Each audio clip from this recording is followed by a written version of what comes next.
see here. I'm trying to fix my microphone. It is Wednesday, and oh, I left my hair up. And I am so excited to be here with you all. I think I'm going to have to wear my glasses because I can't see. Oh, but that makes the ring light do it. So we just won't worry about it. So glad to see you all today. And of course, every Wednesday is my live at 12:30. So I come on here at 12:30 because I want to do a live every week to motivate and inspire, because I am Melissa K. Range Igniting Change. And I love doing these videos because I know that when I was soul searching and trying to figure out who I was and what I was doing in this life, I needed some guidance. And I started listening to videos. I started reading books. And I really, really, really was a busy person investigating myself. So, okay, I don't need to do that. And so all of my lives are going to be around empowering you, inspiring you, motivating you, having you ask yourself questions, because that's what a mentor does. That's what a coach does. And of course, today, if you've ever followed your heart and opened up your energy and trusted someone in a spiritual or sacred space and then felt betrayed or drained by that very connection, you're not alone, because that's what we're talking about today. Today, I'm sharing a personal story about what happened to me, for me, when I opened my own healing space, expecting community and connection. And instead, I found control, I found manipulation, I found chaos, I found confusion, and a hard-earned lesson in boundaries. That's really what this was all about, teaching me boundaries. And I needed those boundaries. I needed those to learn those boundaries because I had been in a position working years before.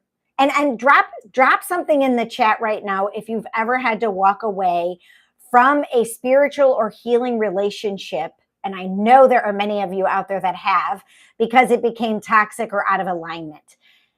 And I really wasn't even in the awareness of how toxic this relationship was until actually just last year. I found out more information about this situation that I didn't even know. I suspected, but I didn't even know. So when I first stepped into that office, I am talking about being in a space, a work environment. Mine was a work environment. And the relationship actually turned toxic and chaotic because this person, who was a very spiritual, is still really, quote unquote, a very spiritual person. She actually started stealing our clients. She started, she caused a lot of chaos and confusion. And it was really a toxic space for me. And literally, I think it was after 6 months of being in this space, I realized I really didn't like going to that space anymore. But and our book club was kind of getting to that place where it was starting to, we weren't meeting as much. But when I stepped into the office, it was so exciting. It was so exciting because I had my own space.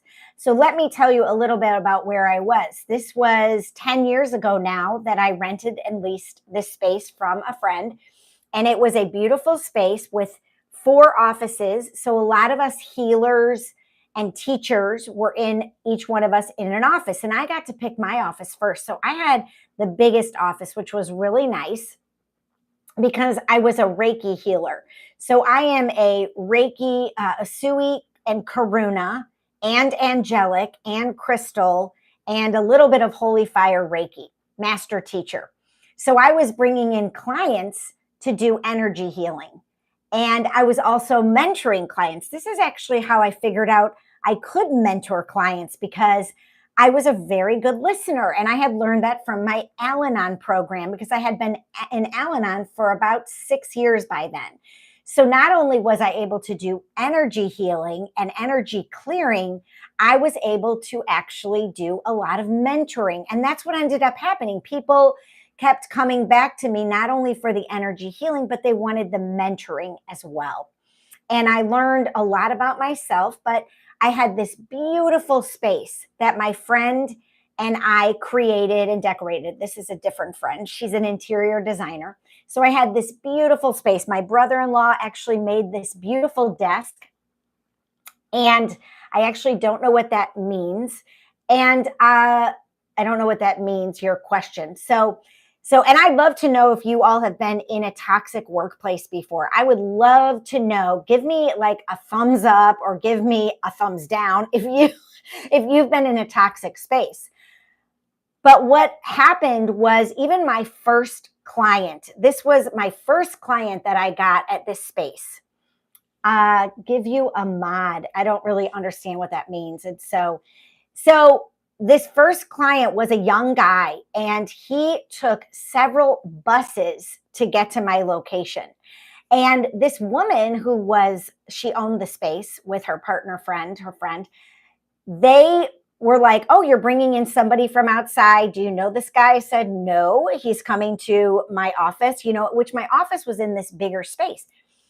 And she was just like freaking out that this young guy would want to come to the space at like 6 o'clock at night. And this was in January. And she was very freaking out on me, like thinking, I guess, I was unsafe. And I'm thinking to myself, if this guy is taking like 3 buses to get here because he's in pain, and he had already told me a little bit about his situation, and she's having like a panic attack because I'm bringing in this client to potentially do some work with him. And it was just really strange. But that was my first experience with her sort of trying to be manipulative and controlling. And I'm a highly intuitive person. So I was not afraid to bring this guy into my space. He was a young man in his 20s. He had told me his situation. So I kind of blew her off and was just like, you need to go, get out of your fear zone because I'm doing okay.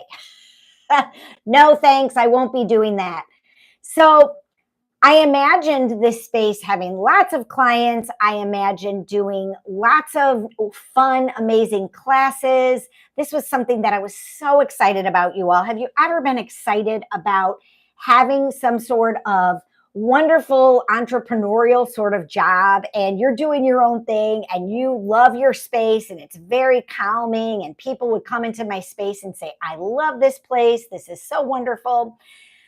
But there was another incident then not long after that where I created what's called a Reiki share. And so anybody that's certified in Reiki can come to my gathering, and we each take turns working on someone else. So somebody will lay on the table, and we will all use our hands to give them energy. And if they've got a situation going on where they have a knee issue or a foot issue, we might concentrate on that area. And so each one of us would lay on the table and we would give each other energy. And one of the women actually was already a very intuitive, very skilled Reiki healer. And she kind of was leading the charge a little bit. And I let her do that. It was my Reiki share. So I let her be kind of in charge. I thought, I trust this woman. This is a different person. And my friend, who at the time was not even, and the owner, who was not even Reiki certified yet, was not in agreement with letting this other woman be in control or take over or have power in this situation. And so after the share was over, she got on my case saying, like, you should not let her have control and you should not be letting her do that. And this was another sign for me that something was awry, that this woman was, again, trying to micromanage. She was being intrusive. She was trying to manipulate me. Have you ever been in a situation like that? Give me a thumbs up in the comments if you've been in a situation where you were being micromanaged. And I'm reminding you, I had been at a spa about 2 or 3 years before this, maybe 4. And I had been micromanaged by the manager, and I left within 4 months because I said, I'm not doing this. This is not for me. And so I was learning about my boundaries at this moment. And this woman who owned this facility, this healing center, she was really pushing me to put my boundaries into place. And boundaries can be very hard for us to do. Boundaries are something that I have to practice over and over and over because it's something that can create conflict. It's something that can dissolve friendships. It's something that can cause anger and frustration between two people. And I'm sure some of you have had to create boundaries around something like in your job or with a family member or with some sort of relationship or wherever. And I would love to know, what kind of boundaries did you create? So this was back, I think I got into this space in January. So by June, I was getting a little fed up with this woman. I was getting fed up. And so what I was trying to do was schedule my time when she wasn't there, but I was also trying to host classes. And she would come into my classes, which I never got more than like 6 to 10 people in my classes. And she would always make me feel sort of guilty or feel sort of like, you're not doing enough, Melissa, or you are not promoting enough, or your classes are, not doing very well, because her classes were full and her classes were full of people. Now, mind you, this is something that I found out last year, that this woman actually was talking to my clients on the way out. And she would tell them, oh, I can help you with such and such. I can help you with that, because she had already been an intuitive life coach for several years. And so what I actually found out last year from another woman who owned a space or leased a space in this larger space, she said, yes, this woman was stealing our clients. She actually was stealing my clients. And I wondered at one point why my clients were not returning to me, why people who had found me were not returning to me, because I didn't know that she was talking to them after the appointments. I didn't know that she was inviting them to her classes. And then they were getting interested. And then she's like, oh, I offer intuitive life coaching. And she only charged $30 for her coaching. One of the reasons being is because she had a husband that was making $1 million a year, and she didn't need to charge a lot of money to provide for herself. And so she charged a very minimal amount. And so here, a lot of our clients that we had built and become close to were actually going now to this other woman that I was leasing my space from. So over time, what I learned was, and the more she learned about me, the more she wanted control of me. And the more she wanted to, I don't even know what it is, and I'm not going to speculate, but I really gave my heart and soul to this location. I went to some of her classes. I really supported her.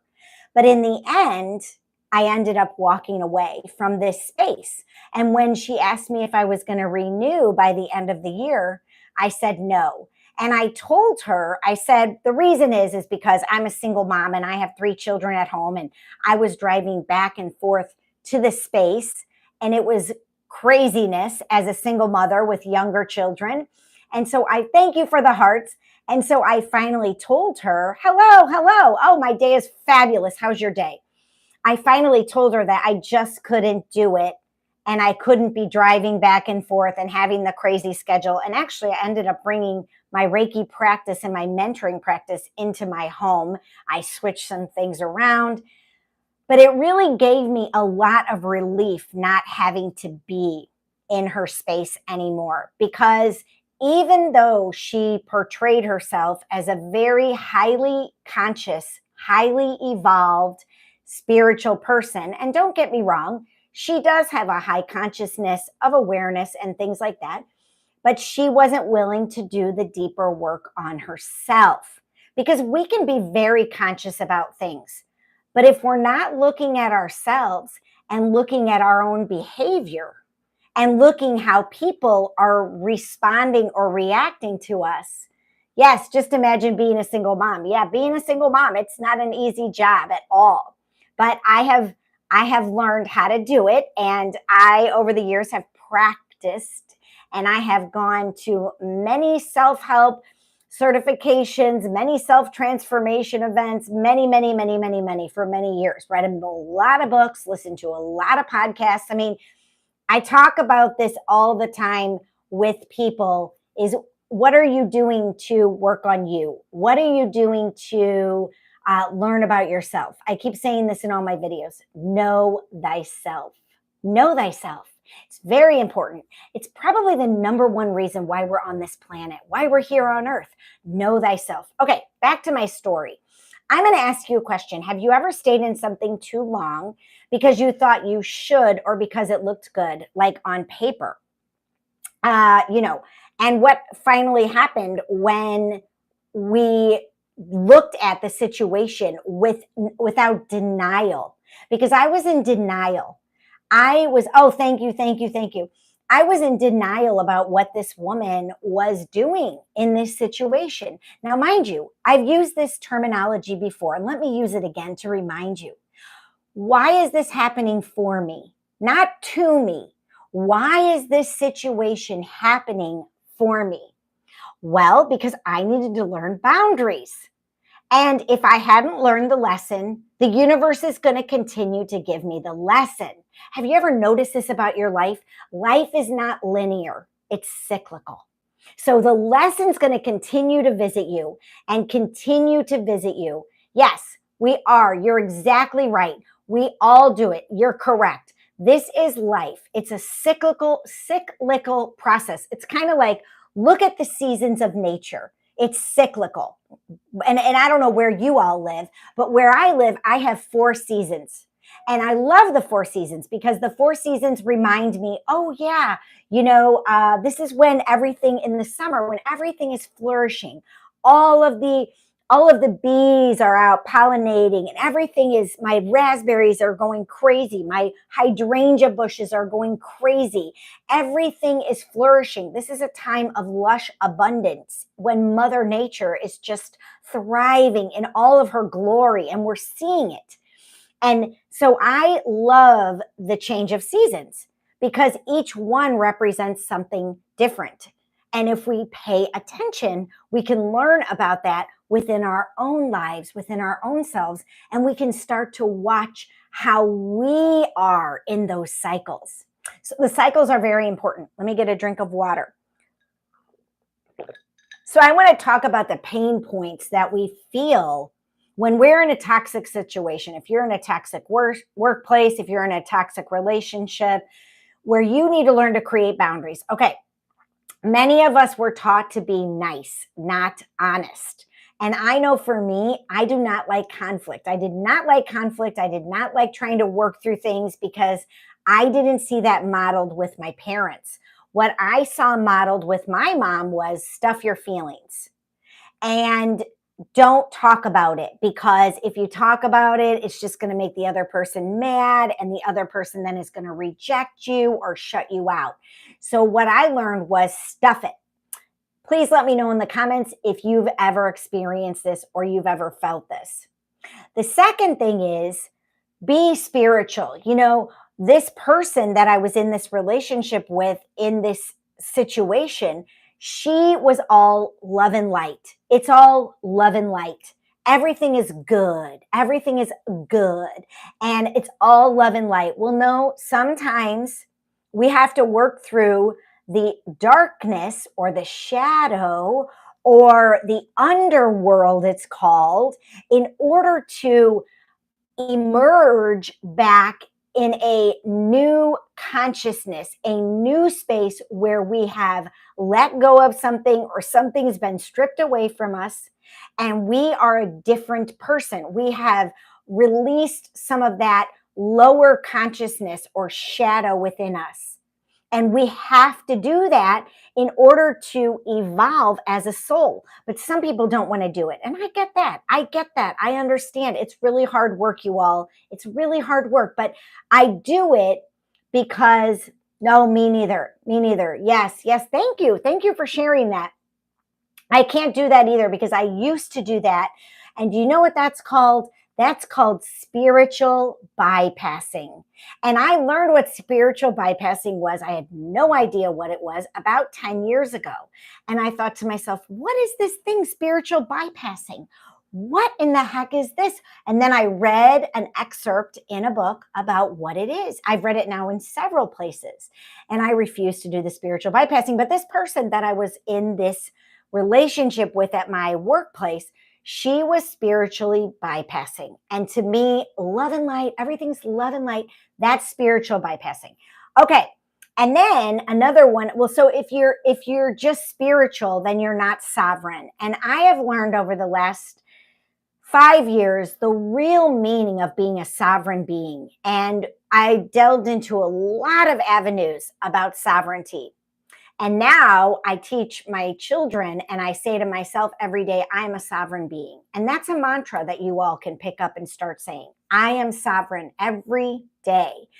And the more I say it, the more I know that it's really becoming me. And that's something that I'm very excited about because I love the sovereignty aspect of life. And that's what we are. We're sovereign beings.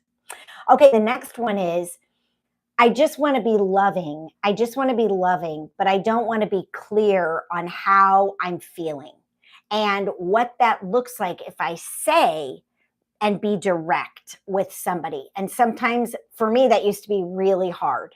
That used to be really, really hard. And I learned I had to say it. And you can say it and you can say what you mean what you say, but don't say it mean. Say what you mean what you say, but you don't have to be mean about it. And you can say it in a kind and loving way, but in an honest, truthful way. So I like to give some tips to you all about how to handle these sort of situations when you're stuck in a toxic workplace, or maybe you're stuck in a toxic relationship. Like I said before, I'm trying to think of other places where we can have that needing of boundaries with our children, with our parents, in our workplace, even like me, having boundaries with your pets. There's lots of places that we can create boundaries. So, feeling the shift. If something starts to feel off in a relationship or a space where you're working or you're in where you're present, make sure you're paying attention to that. Pay attention to how you feel in that situation because energy doesn't lie. And especially women often we override that inner whisper. And I talk a lot about this in my mentoring and in my presentations that I do live. Your intuition is your superpower, and it is the number one tool that I always go to when I need to know what to do next or where to go next. I use my intuitive hits, and that is something I highly recommend you pay attention to and you learn how to hone. The second one is boundaries are love with structure. So boundaries are not a punishment. Boundaries actually protect you. They're making things clear, and being clear is a kindness. Being clear is a kindness for you and the other person. So we create boundaries to protect ourselves, to keep ourselves safe. And sometimes they can be extreme boundaries, like, I don't want to be around you at all ever again. And sometimes they're like, I just want to be around you maybe at family gatherings. And then other than that, I don't want to be around you. Or with your job, sometimes we have to leave a space where we cannot be because there's no way to even create the boundaries. And I really created the strongest boundaries I could with this person. But after a year of being in that space, I decided it's just not worth it. I'm not staying here. And I decided to leave. The next one is check if the dynamic is reciprocal. So you can ask, is this a two-way street? If it's always about what they need, what they want, how they're controlling, then you're in a power imbalance. There's not a reciprocation. It's not equal. So look at that and think about it. And these are things that you can write down right now, and you can start. Oh, my daughter is texting me. You can start looking at these things and, You can start looking at these things, oh dear, and thinking about them. And then don't spiritualize red flags. This is the fourth coaching tip. Don't spiritualize red flags. Just because someone is using words like, oh, I'm in alignment, or it's all love and light, or your intuition, what's your intuition saying, doesn't mean they're in integrity. And this woman's actions were not in integrity. But I didn't see that, you all, right off the bat. I did not see this from this woman. I could not see it because I thought, and actually, you know what I really thought? I thought she did know more than me. And I thought she was more spiritually evolved than me. And I thought she had done all the inner work. And I didn't know she'd done this spiritual bypassing because she had been, quote unquote, evolving since her early 20s. And now she was in her late or early 50s. So I thought she must know more than me. She must be wiser. She must have more spiritual guidance going on. And I was second guessing myself. And I wasn't putting faith and trust in what I knew and who I was. The next one is practice your sacred no. Say it out loud. You all, no is a full sentence. No is a full sentence. Practice it with a friend. The more you use the sacred no, the more you'll trust it. And I had to learn that. That was something I never said no. I am one of those women who, and I still have an issue with it. Don't get me wrong. There are times when I can't say no. And so we have to learn how no is a full sentence and you can say no to other people. Because if it's a boundary and it's keeping you safe, or if you don't have the time, if you don't have the energy, if you don't have the money, you can say no and don't feel guilty. Feel secure in your sacred no. So, which of these 5 tips landed with you the most? Which one of these coaching tips landed with you the most? I would love to know which one you resonated with. And I'll just briefly touch on them again. Feel the shift. Boundaries are love with structure. Check if the dynamic is reciprocal. Don't spiritualize red flags. And practice your sacred no. So which one of these 5 resonated with you the most? Okay, so the truth about boundaries. The truth is boundaries, like I said before, boundaries don't block your light. They protect you and your fire. And remember, in every one of my lives, I always talk about fire because fire is my element. Fire is my sign. Fire is in my logo, in my brand. I'm a fire walk instructor. So fire, I love fire. I'm a pyromaniac. I love candles. I love bonfires.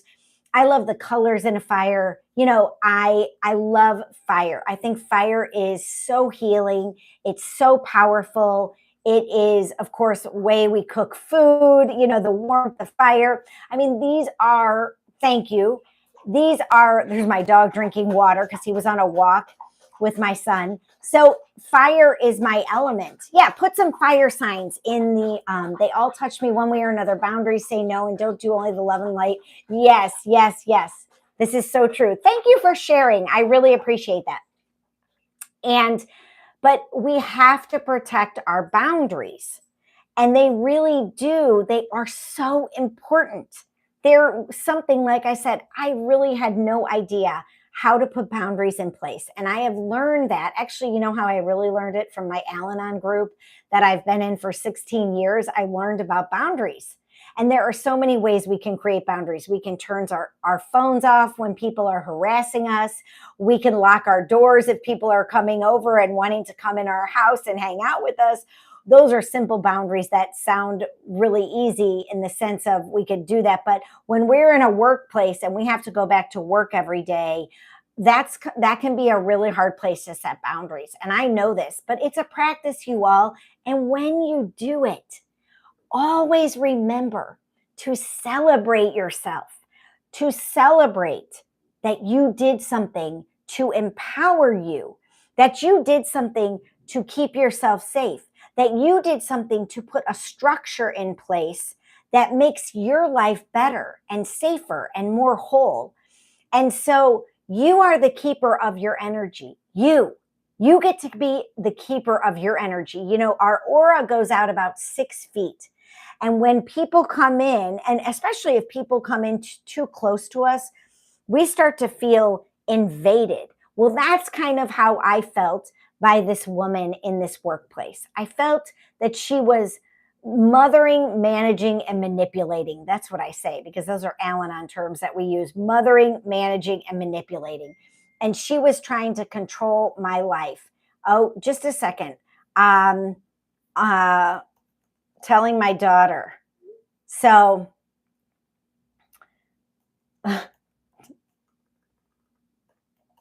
I'm telling her that she wants me to buy her a shirt for her birthday. So I'm going to do it. So for her birthday present. Okay. So I have a program that I created for women, specifically for women. It's called Find Your Fire. It's a self-paced, it's a 5-module program. It's a self-study. Do it in your own way, in your own time. And it's designed for women who are wanting to reclaim their power, rebuild their intuition, and restore grace to their lives. And one of the modules really goes into boundaries pretty deeply, because this was an area that I know, and I've mentored many women and men over the years. I have mentored many people. And one of the things that always came up was boundaries. And we walked through a lot of heavy stuff. I walked through a lot of heavy stuff with my clients. And one of the places specifically, and especially when women were trying to get a divorce, one of the ways, oh, thank you. One of the ways, yeah, my daughter's like, oh, shoot, I probably shouldn't be texting you, Mom, because you're on a live. But that's okay. She forgot. Is working through those issues that we have as women with boundaries. So I will put the link to the description and my Find Your Fire program that I created for women almost 2 years ago. I cannot believe it. But if you know anybody, maybe you have a mother or a sister or an aunt. Okay, oh good. Somebody called me. So let me turn this off. So if you know somebody, like you have an aunt or a mother or a sister or a daughter, and they need help with certain things like reclaiming their power, rebuilding their intuition, or restoring grace to their lives, then I would highly encourage them to subscribe to my channel. Thank you for your subscriptions to my channel today. And also to check out the program. And you can just go check it out. I have a welcome video on my website, which is called reclaimrebuildrestore.com. But I just want to remind you, of course, today that you don't need permission to say no. You are the keeper of your energy. And the most spiritual thing that you can do is trust yourself. Those are really important things to remember. And I know a lot of us, we don't know ourselves and we don't trust ourselves and we don't know how to create boundaries. And that is something we need to learn. And it's a process. Always remember, it's a practice and a process. And these things take time. So as you do your baby steps to creating these things that you want for your life, just remember, celebrate yourself, give yourself some grace. Remember, it's a daily practice, and it's a muscle we're building. It's not an overnight thing. It's, oh, thank you. Oh, thank you. Thank you. Thank you. Thank you. I really appreciate that. And I'll tell my daughter happy birthday. But it's a practice, you all. It's a daily practice. And it's all about progress in life, not perfection. And if you need resources and you want some resources, let me know. In a lot of my videos, I've talked about other resources that you can tap into to help you on your journey. I've done many videos, many videos. So you can go back and you can watch those videos and you can check out those videos. A lot of them are very short snippets about how to change yourself spiritually, mentally, emotionally, financially, physically. That has been my learning journey over the last 16 years. It's not a one and done, oh, I did this and now I'm done. No, it's a practice and it just takes time, but you will get there. Don't give up. You will get there. And a lot of it is surrender, you all. A lot of it is surrender. And that's what I did when I didn't know what to do in this situation with this woman. I had to surrender. I had to say, I just don't know how to do this, spirit. And I call God spirit, the universe, the creator. I call it mother and father creator. I didn't know how to do a lot of this. So I would just turn it over and I would just give it to spirit and then say, you deal with it and you tell me what to do. And I'll just go with whatever you guide me to do. And that's how I live my life, you all. And it's working pretty well. Sometimes I get caught up in the minutia of life in the 3D world. We all do. We can all get caught up in the minutia and the external and not listen and trust ourselves. But that's why the lesson will keep coming around. It's not, I said this in many of my videos. It's not one damn thing after another. It's one damn thing over and over and over again. And so I was fortunate to learn that if I didn't change how I was behaving and how I was perceiving and how I was learning this lesson was going to continue to visit me. And I didn't want the lesson anymore. And so the lessons will go deeper and deeper sometimes, you all. And sometimes you have to create tighter and tighter and stricter boundaries. What are you going to put up with? What are you going to put up with? What are you going to stay stuck in? I will challenge you with that as I leave this video. Where are you going to stay stuck? Where are you going to keep doing the same damn thing? And when are you going to stop being sick and tired of being sick and tired? Because it's all up to you. Choice is one of your greatest powers as well. It's not, I don't think it's your superpower. I think your intuition is your superpower, but you have choice in every moment of every day. And what are you going to choose? Are you going to choose to stay without boundaries and keep saying yes and keep putting up with all this and going around complaining and whining and saying, I can't fix this? Or are you going to do something about it? Because I'm one of those people that walks the talk and I walk the walk and I do all of that. I don't talk the walk and talk the talk, whatever it is. But I'm one of those people that when I say I'm going to do something, I do it. And I love those people. And I love to hear about the transformation. I love to hear when people put boundaries in place and they work. And then they come back and say, I did this thing to protect myself and to keep my energy safe and to feel better about my life and have peace and serenity and joy and kindness surrounding me. And that's why I created this stuff. And it's uncomfortable, you all. It is uncomfortable sometimes. But if you want to have that peace, serenity, joy, love, and say no, then you got to do it. Oh, I'm so glad. Oh, I'm so grateful. That makes my heart happy. And I'm so glad that you joined me today. And I come on these lives every Wednesday at 12:30 Central Standard Time. And I've already got my next one planned for next week. And I will probably be doing a short one because then I'm leaving to go out of town and I have to go to the airport. But I will be on here. And that is next Wednesday, July 23rd at 12:30 Central Standard Time. So grateful to be here with you all. And I so appreciate the hearts and you joining me. And I'll see you soon.